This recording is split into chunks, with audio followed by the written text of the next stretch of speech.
most respected Sri Ramnath Kovind, Honorable President of India, Sri Kiran Rajju Ji, Honorable Law Minister, Brother Justice U.U. Lalit, Chairman, Executive Chairman NALSA, Brother Justice A.M. Kanvilka, Chairman, Supreme Court Legal Service Authority, Brother and Sister Judges of the Supreme Court, Chief Justice of Orissa, Muralidhar, Honorable Law Minister of State, Sri Baghel, Sri K.K. Venugopal, Attorney General of India, members of the NALSA Central Authority, Honorable Secretaries of Government of India, senior advocates, media friends, other distinguished guests, ladies and gentlemen.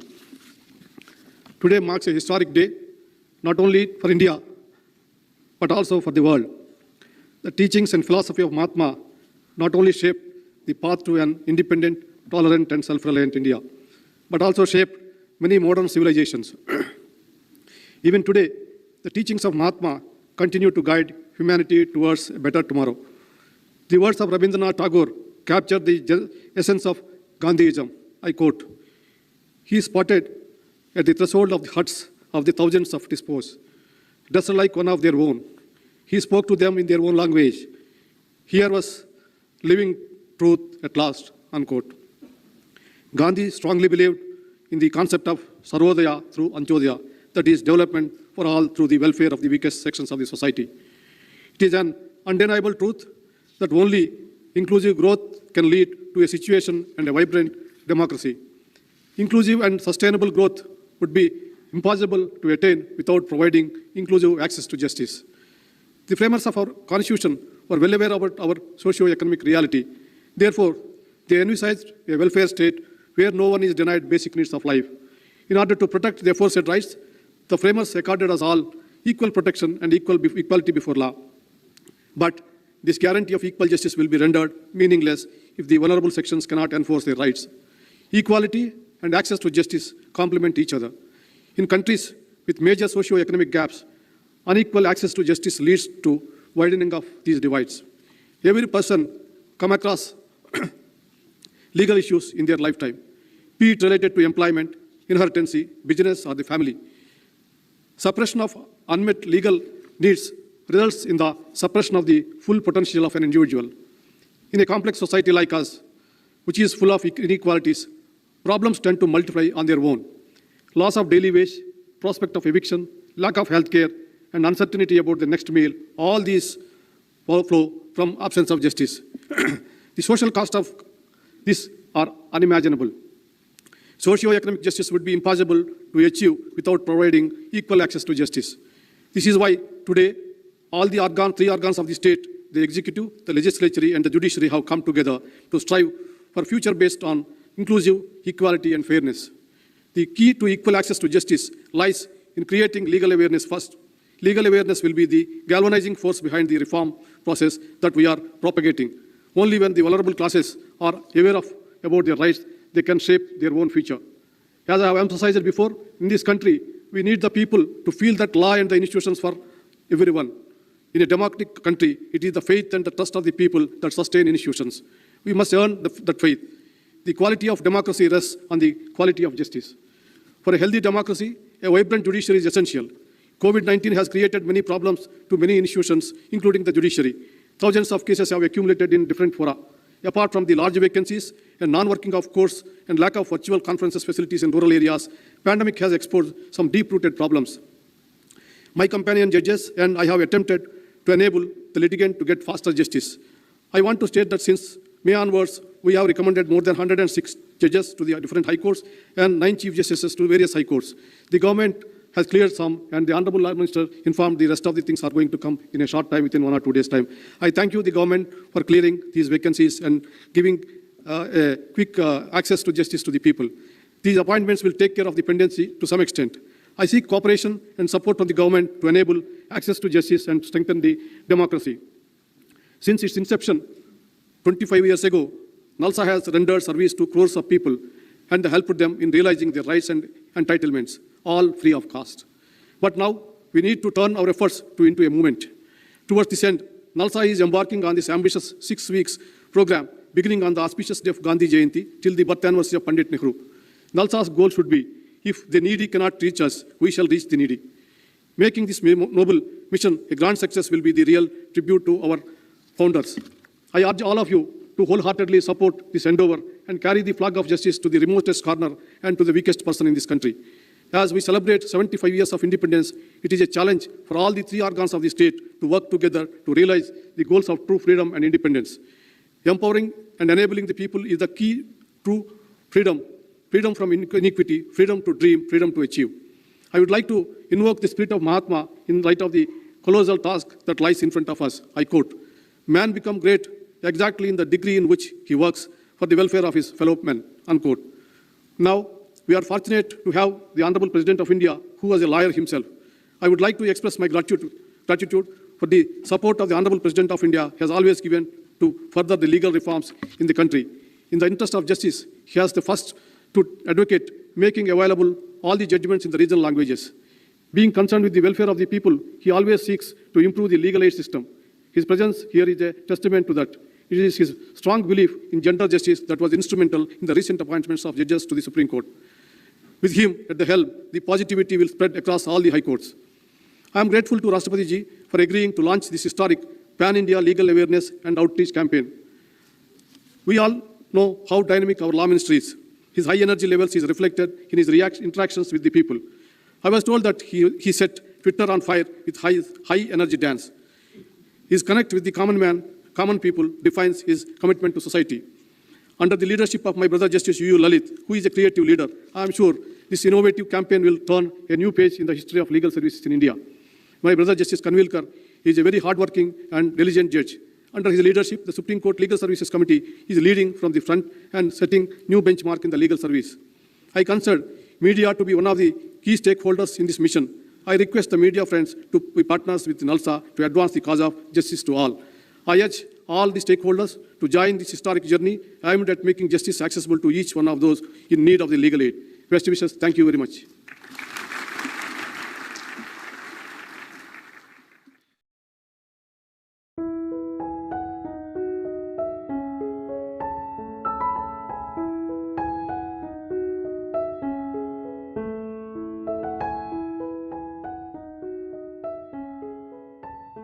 Chief Justice of India and Patron and Chief of NALSA, Sri Justice N.V. Ramana, Union Minister for Law and Justice, Sri Kiran Rijiju,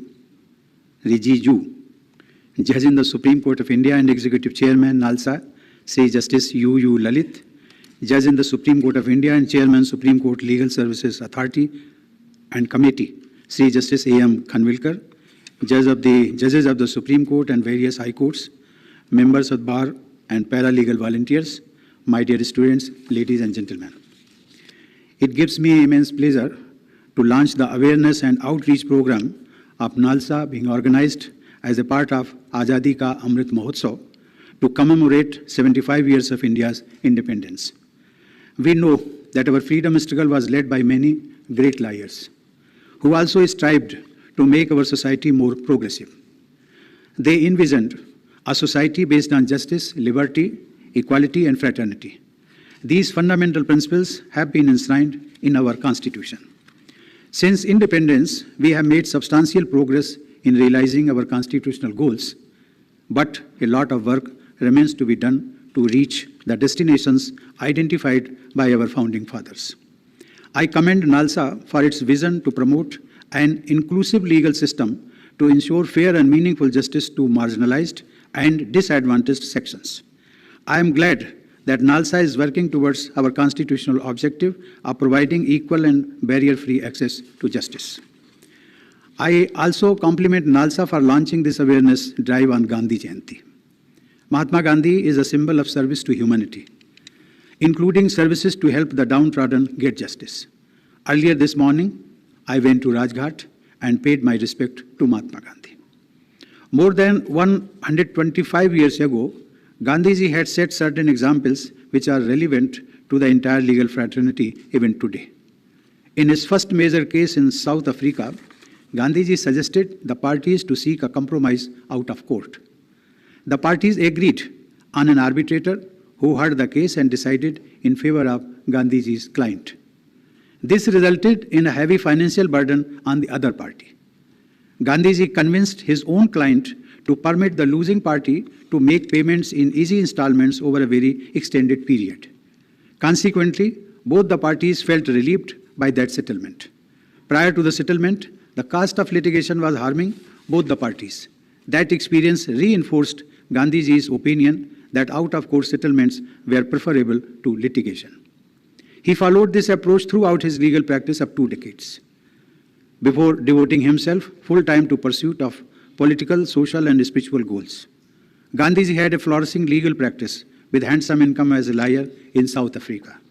But he did a lot of pro bono work to help the poor. Gandhiji had said it, and I quote, "A true lawyer is one who places truth and service in the first place and the emoluments of the profession in the next place only," unquote. Indentured laborers in South Africa looked up to Gandhiji for taking up their cause with the authorities and in the courts. Gandhiji helped them without charging any fees. Ladies and gentlemen, after returning to India in 1915 and watching rich lawyers earning at the cost of poor litigants, Gandhiji wrote, and I quote, "The best legal talent must be available to the poorest at reasonable rates," unquote. I feel that this advice of Bapu should be followed by legal fraternity, especially designated senior advocates in Supreme Court and the High Courts. Such advocates should earmark a certain part of their time to provide pro bono services to people from the weaker sections. When I suggest this, I have in my mind eminent lawyers like the late Ashok Sen, a former Union Law Minister who guided me during my days as a lawyer and inspired me to provide pro bono service to people from the weaker sections. I have always felt indebted to him for his invaluable guidance. I wish more and more lawyers followed his passion for pursuit of justice for everyone. Ladies and gentlemen, I have been told that through alternative dispute resolution mechanisms, legal services authorities have helped in resolution of millions of cases every year. For this helpful intervention, I convey my appreciation to every member of the nearly 3,000 national law services institutions across the country. I am happy to know that many of them are connected online with this program, right down to the taluka level, along with beneficiaries of legal services. I am told that with a multi-stakeholder approach, paralegal volunteers, Anganwadi and ASHA workers, and administration personnel are also being involved in this legal services outreach. I am sure that they will make meaningful contribution in making access to justice easier for our weaker sections. Special efforts to reach people in the rural and far-flung areas, including tribal population, are highly commendable. This effort gives practical expression to those lines of Nalsa's theme song, which we heard a little earlier. ये न सोचो दर्द हमारा कहीं सुना ना जाएगा, अब न्यायालय खुद ही चलकर चौपालों तक आएगा. This noble initiative of bringing justice to the doorsteps of people is much needed for us to become a truly just and fair society. Instead of thinking of themselves as generous providers of legal aid, members of the legal services institutions should operate from the mindset of dutiful providers of legal services to the people of India. Ladies and gentlemen, our ancient tradition highlighted the need for equal access to justice. It condemned what was called Matsya Nyaya, which means the big fish eats the smaller fish. Disputes were resolved through amicable settlement. Respectful references to Panch Parameshwar highlight the value attached to human dispensation of justice. Alternative dispute resolution mechanisms such as mediations, conciliations, and lok adalats remind us of our ancient values of peace and justice. In modern India too, since our independence, we began moving forward from an era of judicial aristocracy to the direction of judicial democracy. NALSA has been playing an important role in this journey since its system became operational 25 years ago. I have been informed that during the previous 2 years, more than 1 crore 11 lakh pending and pre-litigation cases have been disposed of by Lok Adalats. Such disposal by Lok Adalats reduces the burden on the judicial system. I congratulate Chief Justice of India, Justice N.V. Ramana, and Justice U.U. Lalit for infusing new energy in the system of Lok Adalat and thereby helping dispense speedy justice for our citizens. Ladies and gentlemen, the structure of legal services institutions provides support to our judicial architecture and strengthens it at the national, state, district, and subdivision levels. This support and strength are critical for serving the large number of vulnerable people. I expect legal services authorities to make special efforts to disseminate awareness regarding the rights and entitlements of citizens, particularly among those who are socially and economically backward. I believe that the lack of awareness hampers implementation of welfare policies formulated by the state, as the actual beneficiaries remain unaware of their entitlements. Ladies and gentlemen, I am pleased to note that NALSA's action plan includes awareness-related material in vernacular languages. Vernacular languages make justice more accessible to ordinary people. I appreciate the recent initiative by NALSA of providing legal services mobile application. I am sure that NALSA will find many more ways of adopting technology to increase outreach of its legal services. I am also happy to note that the legal services institutions responded to the crisis caused by COVID pandemic with remarkable dedication. They helped the affected people, especially women, senior citizens, daily wage earners, and migrant laborers. Even non-legal needs of such people were addressed on humanitarian grounds. Legal services institutions kept providing certain services despite physical closure of courts and other premises. Ladies and gentlemen, I observe that there are about 11,000 women lawyers among over 47,000 panel advocates at the district level and about 17,000 women paralegal volunteers out of the total number of nearly 44,000. I have been told that NALSA is making efforts to be more inclusive in engagement of advocates and paralegal volunteers. As a country, our aim is to graduate from women development to women-led development.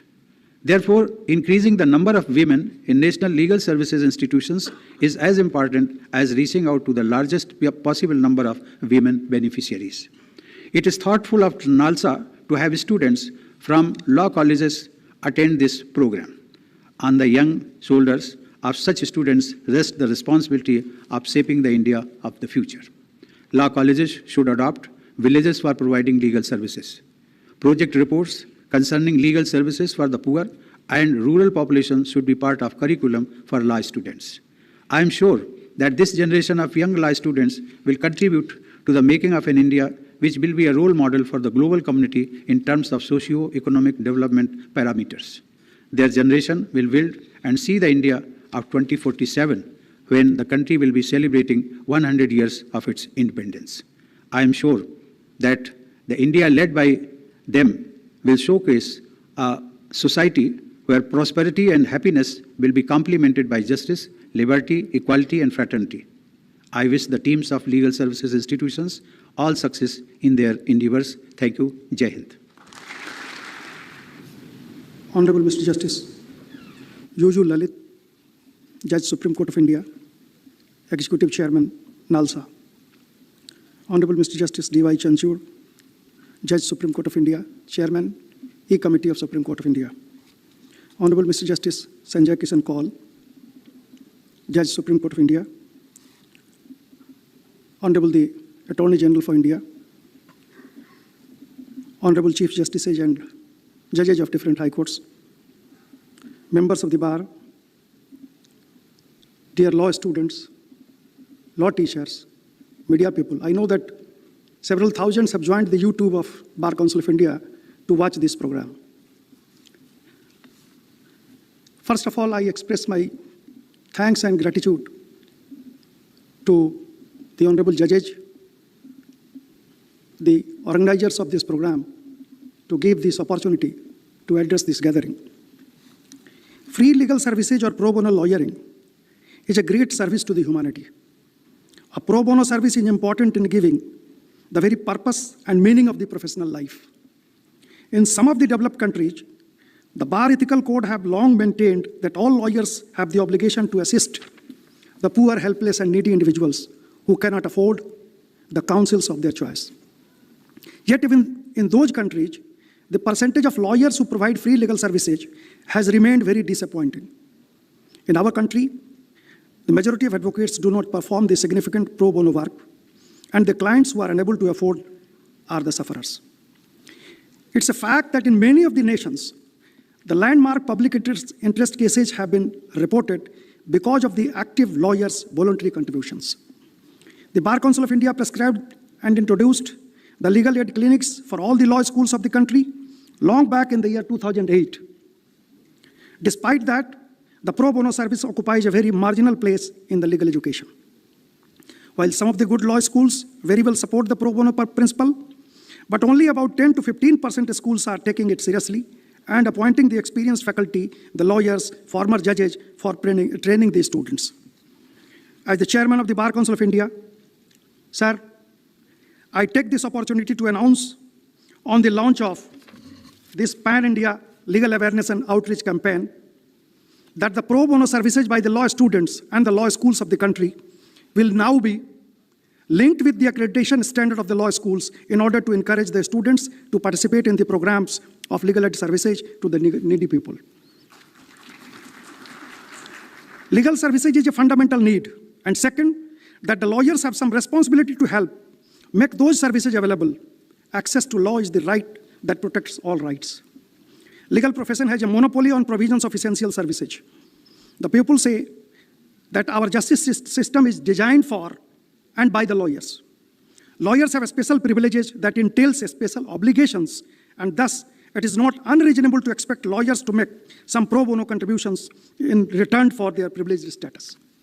Pro bono work offers the young lawyers many opportunities. It can provide valuable training, trial experience, and professional contacts.